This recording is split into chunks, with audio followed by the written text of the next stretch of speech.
اور یہ پاکستان کی بقا اور سلامتی کا مسئلہ ہے۔ کشمیر پاکستان کی شاہ رگ ہے۔ 1949 کو حضرت علامہ عنایت اللہ خان مشرقی کی قیادت میں افواج پاکستان کے شانہ بشانہ قبائلی سرداروں کے ہمراہ علامہ مشرقی کے ساتھ یہ خاکسار تحریک نے باقاعدہ مسلح جد و جہد کی۔ موجودہ آزاد کشمیر یہ بھی خاکسار تحریک کی مرہون منت ہے، جس پر خاکساروں نے پیچھے ہٹنے سے انکار کر دیا تھا۔ مسئلہ کیا ہو رہا ہے؟ نقاب پوش کچھ لوگ ہیں جو دونوں طرف فائرنگ کر رہے ہیں، اور وہ شہریوں کو بھی مار رہے ہیں اور وہ فورسز پر بھی اٹیک کر رہے ہیں۔ السلام علیکم ناظرین، آپ دیکھ رہے ہیں HDN ٹی وی۔ اظہر حجازی آپ کی خدمت میں حاضر ہے۔ ناظرین، ویسے تو وطن عزیز میں بے بہا مسائل ہیں، بہت سارے ایشوز ہیں جو کہ حل طلب ہیں، لیکن آج جو بہت اہمیت کا مسئلہ ہے وہ یہ ہے کہ کشمیر میں کشمیری بھائیوں کا احتجاج اور جوائنٹ ایکشن کمیٹی کا جو احتجاج کشمیر میں ہو رہا ہے وہ اس وقت بہت زیادہ اہمیت کا حامل ہے۔ ایک طرف تو ہم عالمی سطح پہ سالسی کروانے جا رہے ہیں، اور دوسرا ہمارے اپنے گھر میں جو ہیں وہ مسائل جنم لے رہے ہیں، اور اس صورتحال پہ بات کرنے کے لیے میرے ساتھ موجود ہیں جناب پروفیسر ڈاکٹر حکیم علی نصر عسکری صاحب۔ آپ قائد ہیں تحریک خاکسار کے، ان سے بات کرتے ہیں۔ سر، بہت شکریہ آپ نے ہمیں ٹائم دیا۔ سب سے پہلے تو یہ بتائیے گا کہ کشمیر کے ساتھ جو خاکسار تحریک کا رشتہ ہے اس پہ ذرا روشنی ڈالیے گا۔ جزاک اللہ، بہت شکریہ۔ میں آپ کے چینل کا بڑا مشکور ہوں کہ آپ نے مجھے یہاں مدعو کیا، اور کشمیر کے حوالے سے جو یہ ایشو اٹھایا ہے یہ بڑا اہم ایشو ہے۔ یہ آج سے نہیں ہے، بلکہ 1947 سے کشمیر کا ایشو بہت گمبھیر ہے، اور یہ پاکستان کی بقا اور سلامتی کا مسئلہ ہے۔ کشمیر پاکستان کی شاہ رگ ہے۔ جیسے کہ سب سے پہلے خاکسار تحریک نے جو کشمیر میں ہم نے اس سلسلے کو دیکھا کہ کشمیر کے حوالے سے حضرت علامہ عنایت اللہ خان مشرقی نے کہا تھا کہ کشمیر پاکستان کی شاہ رگ ہے، اس کو پاکستان کا حصہ ہی نہیں، یہ پاکستان کی بقا کا معاملہ ہے۔ کشمیر میں اس وقت جو صورتحال ہے اس کے پیچھے جو سابقہ دور کا سینیریو ہے وہ خاکسار تحریک ہے۔ 1949 کو حضرت علامہ عنایت اللہ خان مشرقی کی قیادت میں افواج پاکستان کے شانہ بشانہ قبائلی سرداروں کے ہمراہ علامہ مشرقی کے ساتھ یہ خاکسار تحریک نے باقاعدہ مسلح جد و جہد کی، کشمیر محاذ پر پیش قدمی شروع کی، اور سری نگر تک پہنچ گئے تھے۔ سری نگر کوئی 30 کلومیٹر رہ گیا تھا، اور پھر پنڈت نہرو نے اقوام متحدہ میں واویلا کیا، شور مچایا کہ یہ مسئلہ کشمیر یہ اقوام متحدہ میں ہے، اور اس پر پاکستان نے فوج کشی کر کے اس پر قبضہ کر لیا ہے۔ تو وہ اقوام متحدہ نے، اس وقت کے وزیر اعظم نے حکم صادر فرمایا کہ کشمیر سے فوجیں واپس آ جائیں اور خاکسار بھی کشمیر کو خالی کر دیں۔ یہ افواج پاکستان کے اور سپاہی اور خاکسار تحریک کے سپاہی انہوں نے باقاعدہ اس چیز پر احتجاج کیا، روئے، گڑ گڑائے کہ ہمیں 24 گھنٹے دے دو، ہم پورا کشمیر پاکستان کے حوالے کر دیں گے۔ مگر انہوں نے سختی سے حکم دیا کہ آپ کشمیر سے فوراً واپس آ جائیں۔ اس وقت کشمیر کا جو آزاد کشمیر ہمارا اس وقت ہمارے پاس ہے، وہ آزاد کشمیر تک واپس آئے، حالانکہ حکم یہ تھا کہ پورا کشمیر خالی کر دو۔ موجودہ آزاد کشمیر یہ بھی خاکسار تحریک کی مرہون منت ہے، جس پر خاکساروں نے پیچھے ہٹنے سے انکار کر دیا تھا۔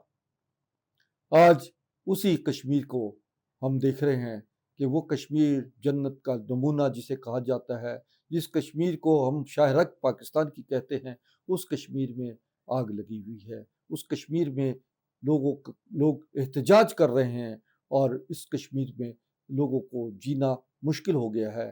تو ایسی صورتحال کہ جب پاکستان عالمی ثالث بنا ہوا ہے، پاکستان کا کردار عالمی سطح پر بہت اس کے وقار کو بلند کیا پاکستان کا، اگر اندرونی معاملات میں ہم دیکھیں تو جب ہم یہ دیکھیں کہ ایسا معاملہ ہے جو عالمی سطح پر ہمیں ساری جد و جہد کو، ہمارے فیلڈ مارشل کی ساری بھاگ دوڑ کو سبوتاز کر رہا ہے، یہ مسئلہ دشمنوں کی جگ ہسائی ہے، اور اس سے زیادہ اور کیا ہو سکتا ہے کہ ہمارا کشمیر ہی نہیں بلوچستان بھی وہ سسک رہا ہے، پنجاب میں بھی پریشانیاں ہیں، سندھ میں بھی بڑے مسائل کھڑے ہوئے ہیں.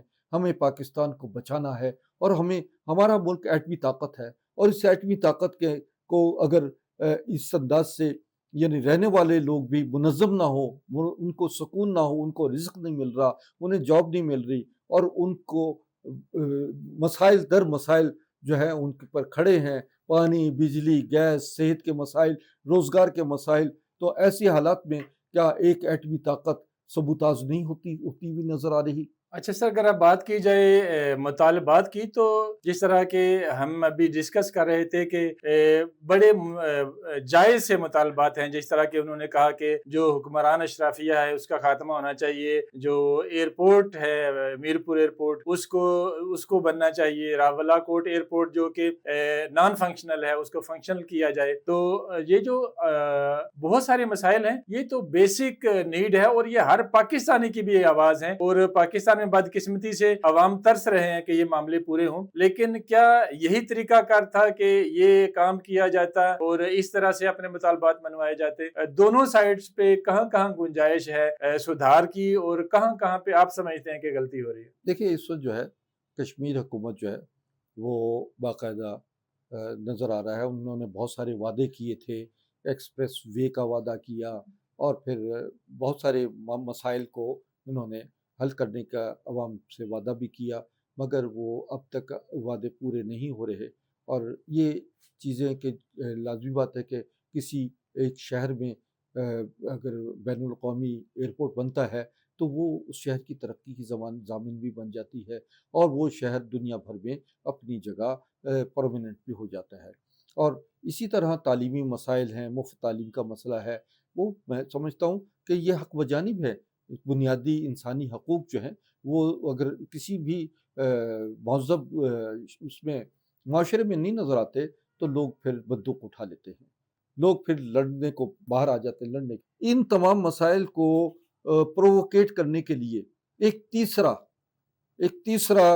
گروپ کھڑا ہے، جو میں سمجھتا ہوں انڈیا سے اور اسرائیل سے انہوں نے باقاعدہ ہدایت یافتہ ہے. وہ گروپ ہے.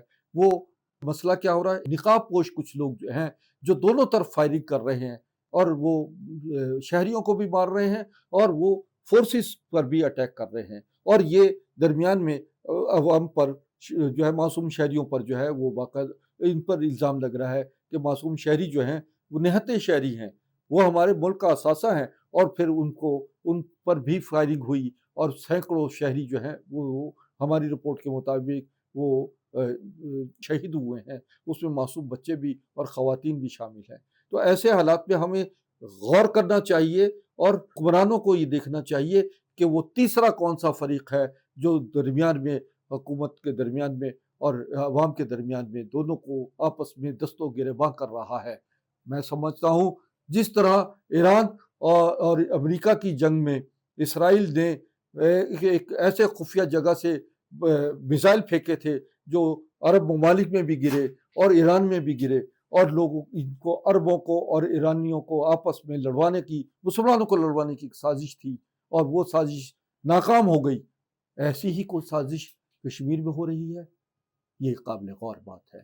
اس پر حکمرانوں کو نظر ثانی کرنی چاہیے اور دانش مندی کا ثبوت دینا چاہیے، اور اس بات کو باقاعدہ اس پہ تحقیق ہو کہ وہ کون سے نقاب پوش لوگ تھے جنہوں نے عوام پر اور فورسز پر فائرنگ کی، اور اس طرح اس مسئلے کو ایک بین الاقوامی مسئلہ بنا کر پاکستان کو بدنام کرنے کی سازش کی گئی ہے. ناظرین، قائد تحریک خاکسار جناب پروفیسر ڈاکٹر حکیم علی نصر عسکری صاحب میرے ساتھ مہمان تھے. آپ نے یہ باتیں سنی، اور بالکل ایسا ہی ہے جیسا کہ انہوں نے کہا کہ حکمران طبقے کو ہوش کے ناخن لینے ہوں گے اور انہیں کچھ عملی طور پہ کر کے دکھانا ہوگا. اگر میں کسی شاعر کی زبان میں بات کروں تو نہ ادھر ادھر کی تو بات کر، یہ بتا کہ قافلہ کیوں لٹا، مجھے رہزنوں سے غرض نہیں، تیری راہبری کا سوال ہے. آج کا پروگرام آپ کو کیسا لگا؟ اپنی رائے سے ضرور آگاہ کیجیے گا. اپنا بہت سا خیال رکھیے گا.